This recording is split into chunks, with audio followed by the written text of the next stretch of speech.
सच्चिदानन्देश्वराय नमो नमः। दृष्टम च दृष्टवत्।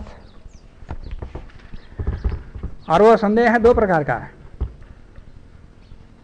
द्विविधा संशय, संशय दो प्रकार का है। बहिर्विषय का अंतर्विषय का कोई उपस्कार करें। बाह्य विषयक संदेह और अंतः मतलब मानसिक जो ज्ञान जो होता, मन से ज्ञान होता, उस ज्ञान में भी संदेह उत्पन्न होते। तो बाह्य विषय का अंतः विषय का संशय द्विविधा। बहिर्विषय को भी फिर दो प्रकार का, दृश्यमान धर्मिका और अदृश्यमान धर्मिकाश्च बाह्य विषय का संशय है। बहिर्विषयक दृश्यमान बहिर्विषय संशय, अदृश्यमान बहिर्विषय संशय, दो प्रकार का हो गया। तत्र दृश्यमान धर्मिको यथा दृश्यमान बहिर्विषयक संशय के लिए उदाहरण दे रहे हैं। यथा ऊर्ध्वत्व विशिष्टस्य धर्मिणः दर्शनात् अयं स्थाणुः पुरुषो वा इति। ऊर्ध्वत्व विशिष्ट मतलब लंबा से युक्त, माने आरोह परिणाह से, आसन भाषा में आया था। आरोह माने ऊंचा, परिणाह माने मोटा, आदमी जैसे दिख रहा हो इन आकृति से। तो ऊर्ध्वत्व विशिष्टस्य धर्मिणः दर्शनात्, दर्शन होने से अयं स्थाणु पुरुषो वा, ये जो संदेह है वो किस प्रकार का है? दृश्यमान बहिर्विषय संशय है ये है? और अदृश्यमान बहिर्विषय संशय क्या है? यथा अरण्ये झाटाद्यंतरेते गोगवयादि पिंडे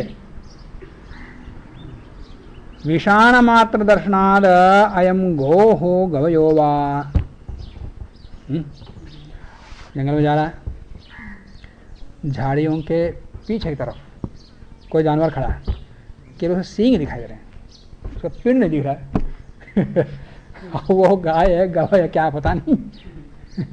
संदेह उत्पन्न हुआ जैसे कि किसी की छिप में क्या हो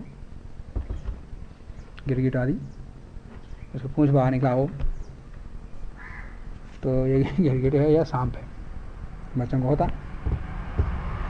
कोई एक अवयव दिखाई दिया तो यह अदृश्यमान बहिर्विषय संशय। अरण्य झाटाद्यंतरते माने झाड़ियों के व्यवधान में गो गवयादि पिंड के अदृश्यमान होने पर विषाण मात्र दर्शनात्, विषाण मात्र के दर्शन होने से अयम ये गो गवयो वा, ये गाय है या गवय है, ये संदेह उत्पन्न हुआ। वस्तुता ये भी दृश्यमान ही है, तो सिंह तो दिखाई देते दिया, तो अदृश्यमान में कैसे रखा है इसको? तो विषाण के विषय में ये गाय के सिंह है या गवय का सिंह है, तब तो दृश्यमान संशय है। पर पिंड का विषय जो संशय हुआ वो अदृश्यमान। वस्तुतस्तु अत्रापि विषाण धर्मिका है एवं संशय है। यहाँ भी विषाण जो धार्मिक संशय है वो तो विषाण धार्मिक संदेह हुआ है, और वो विषाणम इदम गो संबंधी गवय संबंधी वा, इस प्रकार का ये विषाण धर्म की ही संदेह है। तो विषाण धर्म संदेह है तो फिर वो दृश्यमान बहिर्विषय संदेह ही है। पर्वत में धूम दिख रहा है, ये धूम में बादल है, धूम के विषय में संदेह उत्पन्न होगा। तो धूम हो तो अग्नि का निर्णय होता, ये धुआं है या बादल का क्या दिखाई दे रहे हैं, या धूल है, धुआं है या धूल है, तो संदेह उत्पन्न हो तो फिर अग्नि का निर्णय नहीं होता। तो संदेह किसका हुआ? वो धूम धूल के विषय में ही हुआ। तो यहाँ विवक्षा मात्रा तो द्वैविध्या विधान, विवक्षा के लिए द्वैविध्य कहा है। किसका? बहिर्विषय संशय को विवक्षा के लिए दो प्रकार विभाग किया। यथार्थ वो है कि ये हाँ गो पिंड के विषय में कहेंगे तो वो अदृश्यमान, इस प्रकार से उसकी विवक्षा से विभाग किया गया, जब ये भी दृश्य मान बहिर्विषयक में ही अंतर आता। यद सामान्यम संशय हेतु, जो सामान्य जान को यही संशय का हेतु बताया है, तद अनेकत्र दृष्टम, अनेकत्र देखा जाता है, सांशयिकम, वो इसलिए वो संशय का कारण है। एकत्र धर्मिणी, किसी एक धर्म में, एकत्र धर्मिणी व दृष्टम संशय हेतु, माने अनेकत्र देखा गया, सामान्य किसी एक में देखा जाना, पुरुष का लक्षण पुरुष में देखा गया, ठूंठ के लक्षण ठूंठ में देखा गया, अनेकत्र देखा गया सामान्य किसी एक में दिखाई देना, तब धूम का लक्षण धूम में देख लिया, धूल का लक्षण धूल में देख लिया, अब यहाँ ही समझो दिखाई दे रहा है, दोनों का लक्षण दिखाई, धूल भी हो सकता है, धुआं भी हो सकता है, ऐसे सीप आदि। एकत्र धर्मनि वा दृष्टम संशय हेतु ही इत्यत्र प्रथमा विधाम आह, प्रथम विधा का आह दृष्टमिति। दृष्टम माने एकत्र दृष्टम, भिन्न भिन्न प्रकार के धर्म किसी एक में देखा गया। दृष्टम च, ये दृश्यमान संशय का कारण बता रहे हैं यहाँ सूत्रकार है। विधम आह, विधाम आह दृष्टमिति, तो ये पूर्व स्थानिका ही है। दृष्टम च दृष्टवत, दृष्टम क्या दृष्टम, ऊर्ध्वत्वम, ऊर्ध्व दिखा गया जो कि दोनों में है। संशय हेतु, वही संशय का हेतु है, पूर्ण विराम। दृष्टवत इति, दृष्टवत से क्या अर्थ है, यहाँ पर वति प्रत्यय, हाँ यहाँ वति प्रत्यय है, मतु प्रत्यय नहीं है। तो वति प्रत्यय मतलब क्या है, तुल्यार्थ, तुल्यार्थ लेना।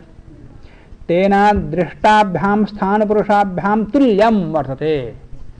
दृष्टम, जो इस समय ऊर्ध्वत्व देखा जा रहा है जिसके अंदर, वो दृष्टवत है, पहले जो देखा गया है उनके समान है ये, जो पहले पुरुष देखा या ठूंठ देखा उनके समान ये है, दृष्टवत दृष्टम।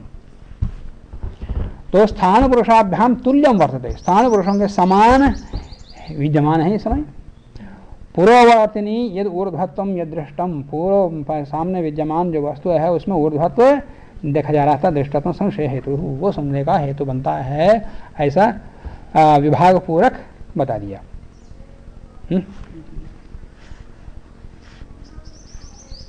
आगे यथा अदृष्टम अयथा दृष्टत्वाच्च, यथा दृष्टम अयथा दृष्टात्वाच्च संशय हेतु। यथादृष्ट को अयथार्थ दृष्टि देखा जाने से भी संदेह उत्पन्न होता, यह संदेह का कारण ये भी है। जैसे पहले देखा, इस समय वैसा नहीं दिख रहा, पहले जटाधार जटा के साथ देखा, अब बाल कटवा रखा है उन्होंने, ये वही है, ये दूसरा है।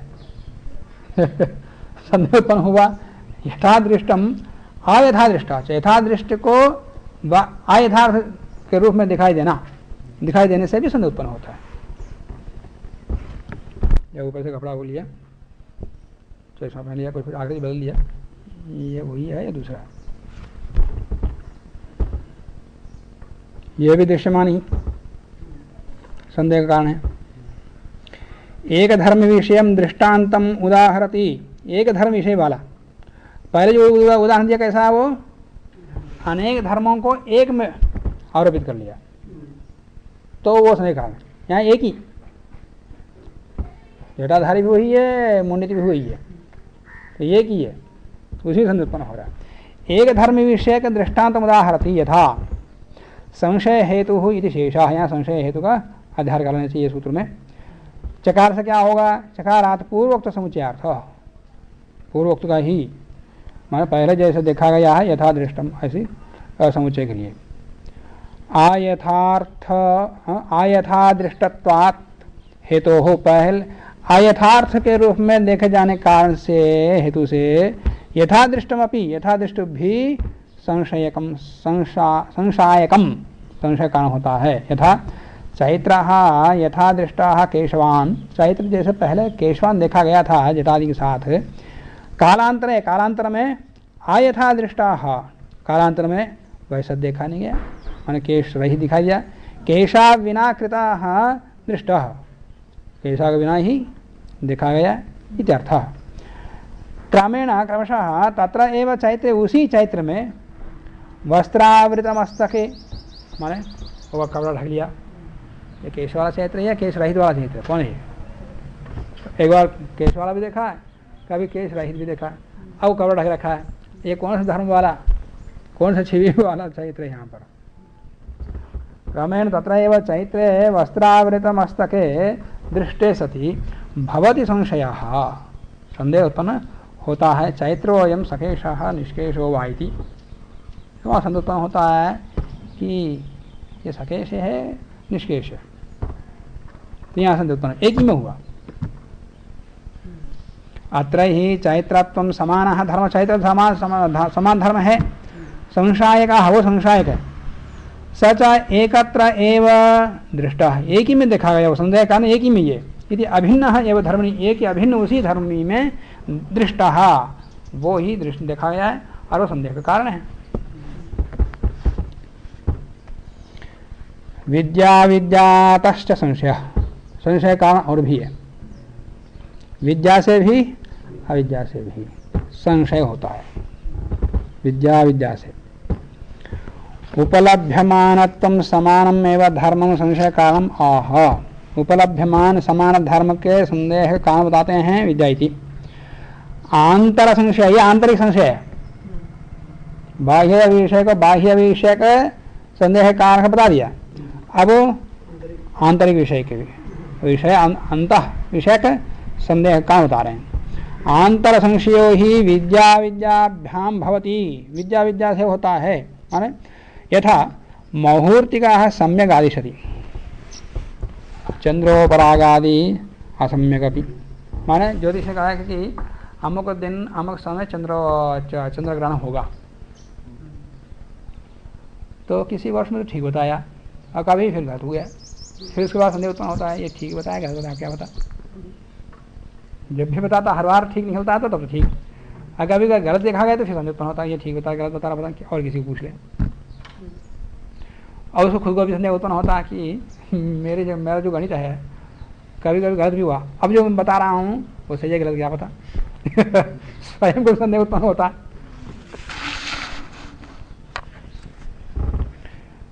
इसलिए आज के ज्योतिषी प्रायः सूर्य ग्रहण, चंद्र ग्रहण, सूर्योदय, सूर्यास्त दृग्गणित के आधार पर निर्णय करते हैं। दृग्गणित मतलब आधुनिक गणित, उसको अलग शब्द दे दिया। दृग्गणित जो दिखाई प्रत्यक्ष अनुभव में आता है वो दृग्गणित है। और वो जैसे ज्योतिष ग्रंथों में बताया उस प्रकार करेंगे, वो दृग्गणित नहीं है। अन्य ग्रहों के विषय में कुछ भी बता दो, कुछ फर्क पड़ता कि बुध ग्रह अमुक राशि में है या अमुक राशि में नहीं है, होगा। किसी जन्म के समय में शनि ग्रह अमुक राशि में है इसलिए ये फल आएगा, होगा। किसको दिखाया था वो? उसको किसी को दिखता नहीं है वो, इसे वो अदृगणित है। उनका सही हो गलत हो कोई संबंध नहीं है जनता को। पर सूर्य ग्रहण तो सब लोग देखते हैं, सूर्य ग्रहण देखेंगे, चंद्र ग्रहण देखेंगे। अब बता दिया कि 6:05 पर सूर्य ग्रहण होगा, ये बढ़ गया, वो 6:05 हो गया, 6:10 हो गया, तो नहीं हो रहा है। या कभी कभी 6 से पहले होया तो गलत हो गया, गलत सिद्ध हो जाएगा। आप सब जानेंगे ये सब गलत है। तो इस बार में संदेह के कारण ना बने, इसलिए दृग्गणित आधुनिक गणित के आधार पर निर्णय करते हैं। शेष सब अपने ज्योतिषी ग्रंथों के आधार पर करते हैं। ज्योतिष ग्रंथ गलत हैं ये नहीं, ज्योतिष ग्रंथों में ही बताया गया है कि काल के अनुसार इसमें परिवर्तन करते चलना चाहिए। सूर्य सिद्धांत में भी है, अन्य में भी है। आधुनिक लोग भी परिवर्तन करते हैं, क्योंकि सृष्टि का क्रम हमारे हाथ में थोड़ी है। उसको समझने के लिए हमने गणित प्रक्रिया बना दिया, और हमारा गणित उस ग्रह नक्षत्रों की गति के अनुसार बैठना चाहिए मेल। पर कुछ वर्षों में अंतर पड़ता है, अंतर करने के लिए फिर संशोधन करना पड़ता है अपने गणित में।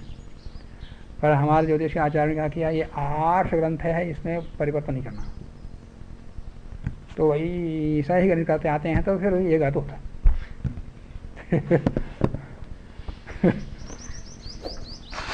जो वो ग्रंथकार स्वयं बता रहे हैं कि काल के अनुसार परिवर्तन करना चाहिए, फिर इसमें दोष क्या आएगा परिवर्तन कर देने से? ऐसे आयुर्वेद चरक के समय में वहाँ जो लिखा है वो आज हमें चलेगा। अनुसंधान करके परिवर्तन करते रहना चाहिए ना, तब तो चिकित्सा ठीक काम करेगी। नहीं, उसमें जो ग्रंथ होता है वही दवाई बनाएंगे, वही देंगे, तो भाई वो आदमी ठीक भी हो सकता है, मर भी सकता है, ठीक हो सकता है, नहीं भी हो सकता है। कुछ वैद्य हैं कुछ भी दवाई नहीं प्रयोग करते, चरक में जैसा जो जो औषधि जिस परिमाण में होता है उसको ऐसा ही प्रयोग करते, वही ऐसा ही देते, हम दूसरा नहीं करते। ठीक भी हो सकता है, नहीं भी हो सकता है, और नहीं होगा तो फिर लोगों की आस्था हटेगी, विश्वास हट जाएगा।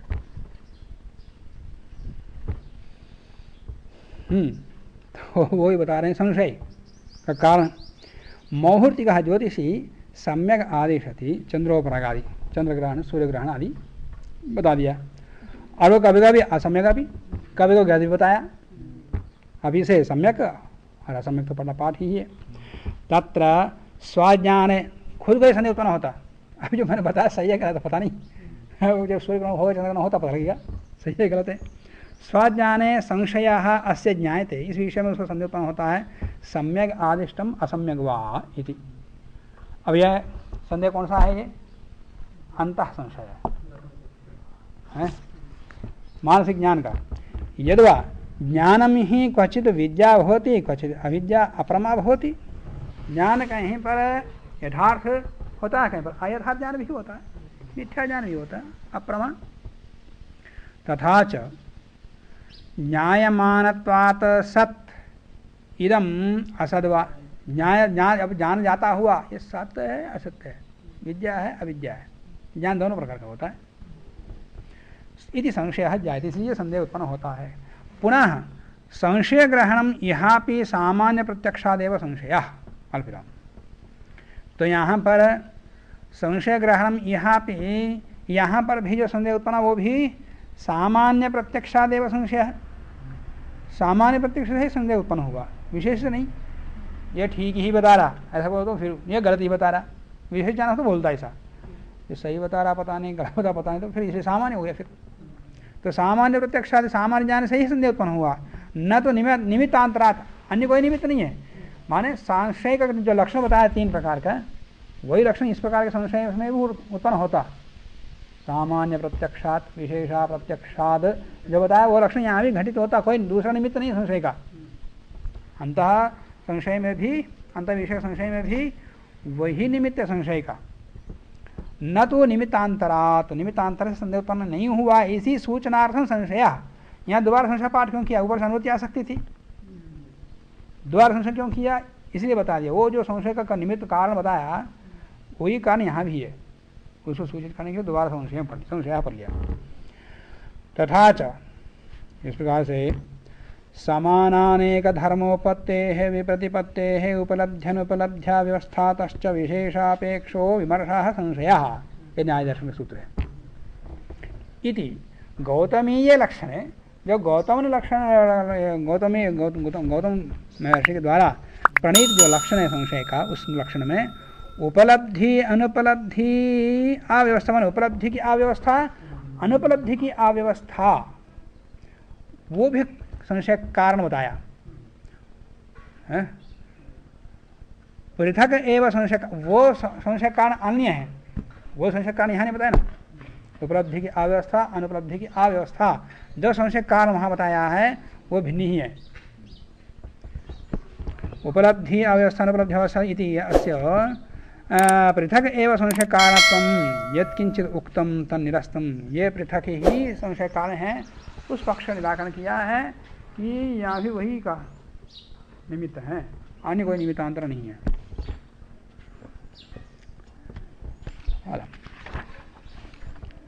आगे शब्द के स्वरूप के विषय में अभी संदेह को निरूपण किया, और उसके बाद जो इनका मुख्य विषय है शब्द की परीक्षा, वो आगे शुरू करेंगे 21वें सूत्र से, आगे अलग देखेंगे। अलग